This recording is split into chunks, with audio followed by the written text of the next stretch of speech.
If you're getting a Zapier CORS error or your webhook just isn't behaving the way you expect, this video will walk you through the fix step by step. We'll go through the exact setup inside Zapier, how to generate the correct webhook URL, where to paste it, and one important final place to check if something still isn't working. If this tutorial helps, make sure to hit like and subscribe for more simple software fixes and workflow tutorials. Alright, let's get started inside Zapier. First, sign into your Zapier account. Once you're on the dashboard, click Create. From there, select Zap Workflows. This is where you build the automation that will receive your webhook data. Next, you need to add the trigger step. Click Trigger, then search for Webhooks by Zapier. When it appears in the list, select Webhooks by Zapier.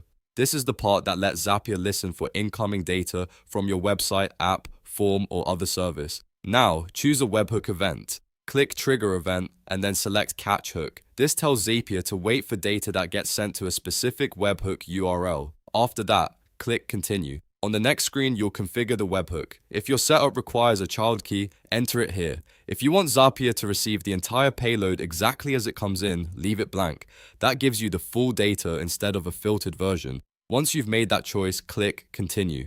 Now Zapier will generate your webhook URL. Copy that URL carefully. This is the address your website or app needs to send data to.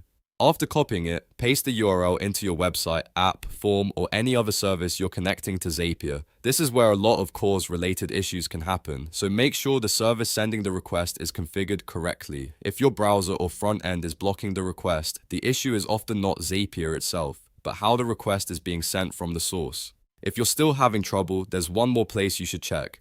Go to status.zapier.com and look for any active incidents or service issues. If Zapier is experiencing a problem on their end, that can help explain webhook delays or unexpected errors. It's always a smart final check before you keep troubleshooting. So to quickly recap, sign into Zapier, create a Zap Workflow, add Webhooks by Zapier as the trigger, choose Catch Hook, configure the webhook, copy the generated URL, paste it into your service, and then check Zapier's status page if anything still seems off.